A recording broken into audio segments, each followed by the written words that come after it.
we will be discussing spatial justice and the socio-spatial dialectic. So I wanted to start off with a quote by Edward Soja, who wrote one of the articles that you read this week, and he is often seen as the pioneer of spatial justice. And he's quoted here saying that either the spatiality of justice is ignored or it is absorbed and often drained of its specificity into related concepts such as territorial justice, environmental justice, the urbanization of injustice, etc. So in this short video, you'll learn a little bit more about why spatial justice is important and the difference between spatial justice and these other ideas of justice. So I'd like you to pause the video here for a few moments and just write down in your notebook, what is social justice? What does that mean to you? And what are a few words that come up when I say the words social justice? And then I'd like you to do the same thing with spatial justice. And I'm not going to definitively give you a definition of either of these terms. There's many different understandings of both of these concepts.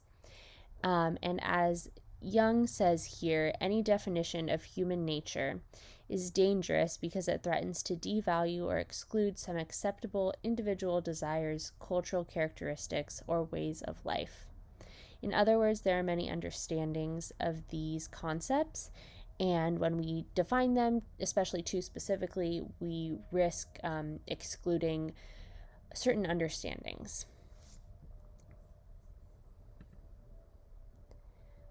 So I want to just show this video, and if you also want to watch it on your own, the link is at the bottom here.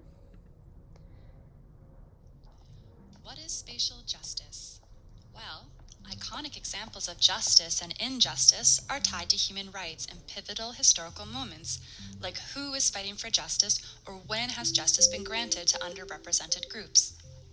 But more recently, theorists are turning their attention to where justice is distributed. Edward Soja, one of the best-known spatial theorists and a pioneer of spatial justice, writes that location will always have attached to it some degree of relative advantage or disadvantage. The concept of spatial justice comes from the idea that space cannot be separated from how we experience the world. It takes a definition of social justice and applies it to geography.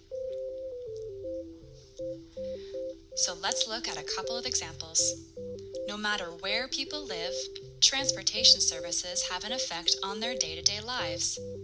For example, urban centers have denser transportation networks. And as a result, more food and goods are delivered and a wider variety of amenities are accessible. But transportation can also have negative effects on surrounding communities, since it causes traffic, pollution, road safety issues, and noise. Physical and social infrastructure varies from area to area, even within an urban center. Impoverished neighborhoods may not have as much access to services and transportation networks like bike-sharing initiatives or reliable city transit. With less food diversity and fewer green spaces, some communities transform so-called dead spaces like parking lots into community gardens. Energy grids vary from city to city.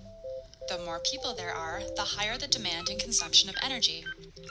But on the other hand, small communities receive less energy, even though they are often closer to energy production sites. And as a result, these rural areas weather the negative effects of byproducts. What about byproducts of industrial production? Electronic waste is exported to lower-income countries where women and children break it down. Or on an environmental level, oil spills and soil contamination caused by production affect surrounding ecosystems. Communities near industrial areas may have less green space because parks, forests, and hiking trails make way for production sites. Consider smaller remote towns whose industry revolves around natural resources.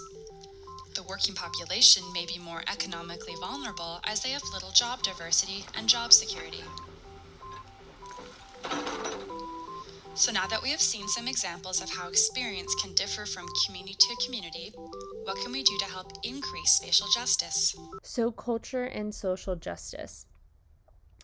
A quote from the Smith reading you read: cultural domination supplants exploitation as the fundamental injustice, and cultural recognition displaces socioeconomic redistribution as the remedy for injustice and the goal of political struggle.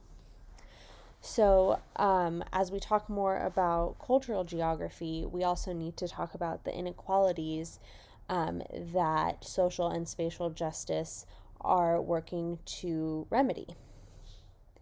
And we also want to think about domination and oppression, and especially historic domination and oppression, which we'll talk more about. And as Young says, it's complex and multifaceted. The focus of debates on social justice are shifted in the direction of culture. So, for example, artists transform the spaces that they're in, and that space in turn transforms the people who come into contact with it. So, that is also an example of a sociospatial dialectic where artists impact an environment, and that environment that they've created also impacts other people that interact with that environment. So, when we think about culture, there is a broad definition of culture. We could think about a lot of different things, but I want you to think about what role does culture play in social justice, and how do you make room for cultural diversity in an equitable and just way? So, the intersectionality of spatial justice, as we're talking about, of social justice, as we're talking about social justice, we are also talking about spatial justice, environmental justice, racial justice, income justice. There's many iterations of justice that come to mind. And when we think about social justice, how do we incorporate all of these different understandings of justice or injustice? And why is it important to consider intersectionality between social and spatial justice when we are seeking a more just world? Here, I want you to focus on this quote from Fincher and Iveson. So, certainly the nature of recognition is transformed if one accepts the intersectionality of various forms of oppression and privilege in the everyday experience of any particular individual. So when we think about oppression and privilege, there's many different ways that can exist in the world. It could be income, it could be environmental, it could be historical, access to resources. So why do we need to think about both social justice and spatial justice when we are trying to imagine more just worlds? And finally, space, power, and social justice.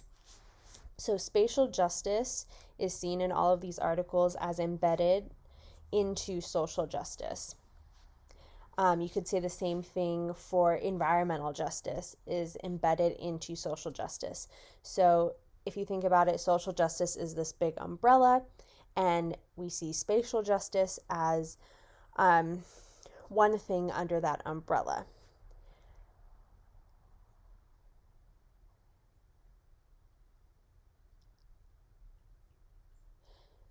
So in the past,